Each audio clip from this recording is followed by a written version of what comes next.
శ్రీకాకుళం జిల్లా పొందూరులో ఎమ్మెల్యే కూన రవికుమార్ మన ఇల్లు మన గౌరవం కార్యక్రమంలో భాగంగా లబ్ధిదారులతో సమావేశాన్ని నిర్వహించారు. లబ్ధిదారులతో మాట్లాడి సమస్యలను అడిగి తెలుసుకున్నారు. వైసీపీ ప్రభుత్వం నిర్లక్ష్యంతో పేదల ఇళ్ల నిర్మాణాలు అర్ధాంతరంగా నిలిచిపోయాయన్నారు. ఇక టీడీపీ అధికారంలో ఉన్నప్పుడు 2001 నుండి 2019 మధ్య నిర్మించిన ఇళ్లకు బిల్లులు చెల్లించలేదన్నారు. వీరందరికీ తక్షణమే బిల్లులు చెల్లించేలా కూటమి ప్రభుత్వం చర్యలు చేపడుతుందని తెలిపారు. ఈ లేఅవుట్ లో ఎవరికైతే ఈ లేఅవుట్ లోనే కాదు, మీ సొంత స్థలాల్లో మీరు కట్టుకున్న వాళ్ళు గాని, అలాగే ఇక్కడ మంజూరైన వాళ్ళు గాని, మీరందరూ ఫిబ్రవరి నెలాఖరు లోపల పూర్తి చేసేయాలి.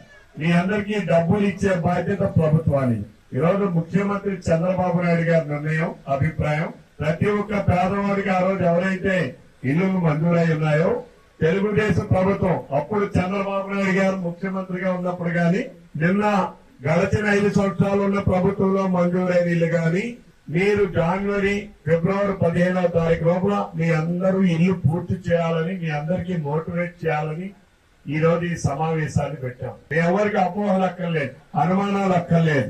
నేనే బాధ్యత వహిస్తా, అధికారులు అందరం బాధ్యత వహిస్తాం. ప్రభుత్వం తరపున నేను, నా తరపున అధికారులు, మన పార్టీ యంత్రాంగం, పెద్దలు అందరం బాధ్యత వహిస్తాం. మీరందరూ ఇక్కడికి రండి. మీరందరికీ అక్కడ ఇల్లు స్థలాలు లేవని ఇక్కడ ఇల్లు ఇచ్చారు. ఇల్లు స్థలం ఇచ్చాము, ఇల్లు ఇచ్చాం. మీ అందరికీ